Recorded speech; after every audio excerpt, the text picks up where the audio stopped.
हो बरोबर आहे, त्या मुलाशी बोलत असेल किंवा मग आता तयारीचे फोन चालू असेल त्यांच्या. मी असं करतो, मी रोहनला फोन करतो. हां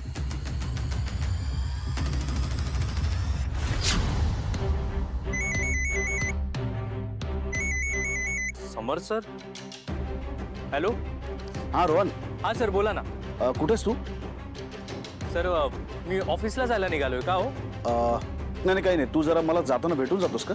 तुझ्या ताईची आणि त्यांच्या होणाऱ्या नवऱ्याची अंगठी माझ्याकडे आहे आणि त्यांची चेन सुद्धा.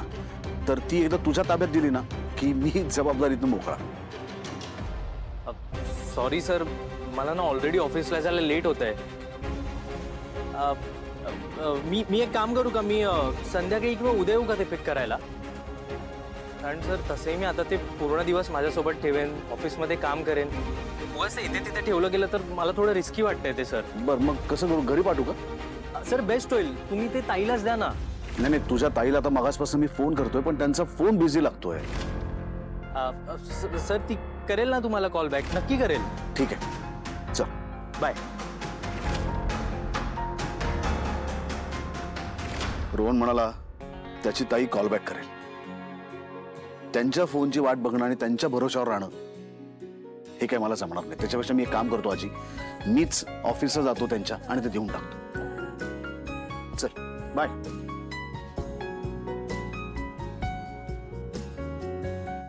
अंगठी देण्यासाठी इथपर्यंत यायला लागलं आपल्याला. हा कधी एकदा या बाईचा पिच्छा सुटतो असं झालंय मला. तिच्या तिने पुरवलेला नाहीये, तू आलास तिच्या ऑफिसला.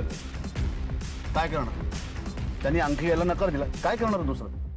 मला कळत नाही समर, तुला कुरकुर करत का करायच्या सगळ्या गोष्टी?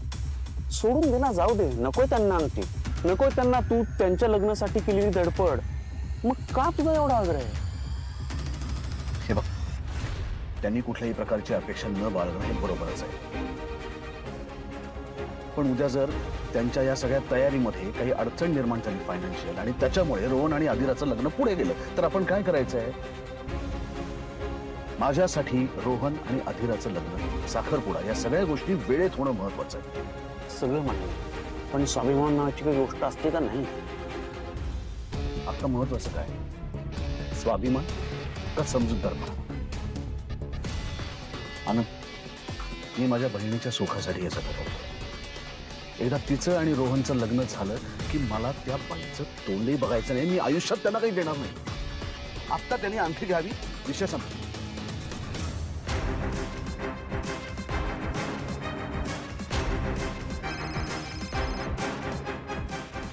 हॅलो. अहो काय किती फोन करते तुम्हाला, साधा एक रिस्पॉन्स सुद्धा देता येत नाही. कुठे आहात तुम्ही? मी तुमच्या ऑफिसच्या इथे आलोय खाली. नाही तिथेच थांबा, मी येते. हा या.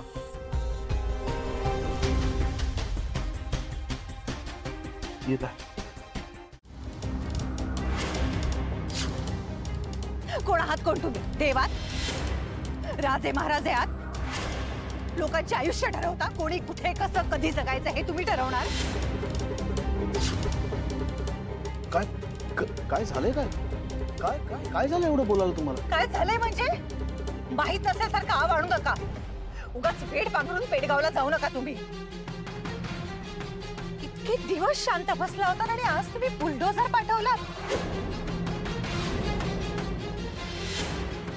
मॅच्युरिटीने वागायची भाषा करताना तुम्ही. मग एखाद्याच्या घरावर बुलडोझर चालवताना काही वाटत नाही तुम्हाला? बुलडोझर पाठवला मी? कुठे पाठवला? काहीच बोलू नका. तुमचा खरा चेहरा आहे ना, तो दिसलाय मला समोर. सर म्हणजे आमच्याशी चांगलं वागायचं, आम्हाला कशी मदत करताय हे दाखवायचं, आमची जबाबदारी घेतल्याचा आव आणायचा, तुमच्या वागण्याने आमचे डोळे दिपवायचे आणि मग शांतपणे स्वतःचा प्लॅन साधायचा. हाच होता ना तुमचा प्लॅन? आलाय आता लक्षात माझ्या. तुमच्या त्या किमती अंगठ्यांचा दिखाऊपणा ना नका लादू आमच्यावर. रोहनच्या लग्नाचा खर्च केला नाही तरी चालेल. हे असं सगळं वागून आमच्याशी मैत्री करायचा प्रयत्न करू नका, कारण जे वागून ठेवलंयत ना ते इतकं भयंकर आहे की त्याने फक्त शत्रुत्व वाढणार आहे तुमच्याशी आमचं.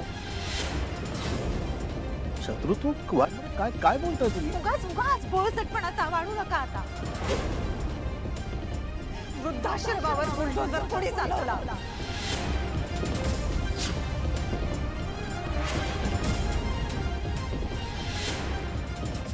ज्या वृद्धाश्रमासाठी काम करते व्हॉलेंटियर म्हणून, तो वृद्धाश्रम तुमच्या जमिनीवर आहे.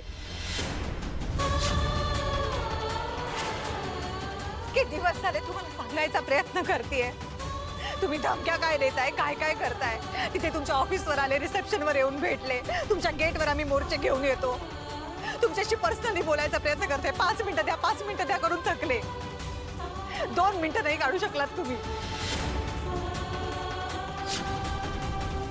आता रोहन आणि अधिराचं लग्न अडकलंय तर तुम्ही बस स्वयंवर लावायला निघाला. तो त्यासाठी वेळ आहे तुमच्याकडे, भरपूर वेळ आहे.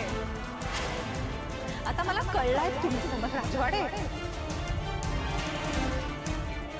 म्हणजे हे असं मेंटली आम्हाला या सगळ्यात अडकवून ठेवायचं आणि तिथे वृद्धाश्रमावर जाऊन बुलडोझर चालवायचा. हाच डाव होता ना तुमचा. कुठला बुलडोझर, कुठला वृद्धाश्रम मला करत.